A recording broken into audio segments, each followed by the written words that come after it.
Here we've got one of these H&S flat fold V-rakes. We're getting ready to unhinge this wing over here. It is manual fold. We just want to show you how simple that is. Basically, pull this pin out here, which locks it into transport position, and then you go ahead and just fold it out, basically. Get it into position, and you would put a pin in actually through this hole here and put it in, lock it into raking position. We're going to go ahead and fold it back in, and we'll get some pictures and video of it in the raking position here. Here's the H&S bifold rake. It's an 8-wheel.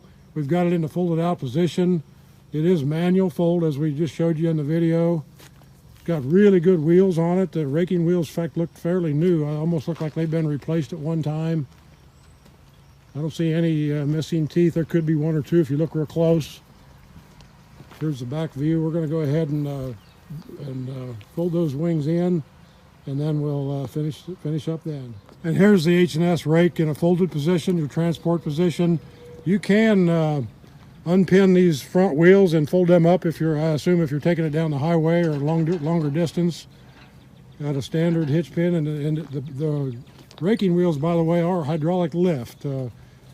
So you can, if you're raking in the field, you can raise that up and get over top your windrows and so forth. It's pushing closer in the upper teens as far as raking width. There's probably a spec on that if I got one to get exactly. We measured about 20 feet, but I would guess it's more like an 18-foot when they're all the way out. And you can adjust that with several different widths too, as far as your raking width. For pretty popular rakes, they don't plug as much, I guess, as some of the other ones on the market. It's an 8-wheel H&S bifold rake.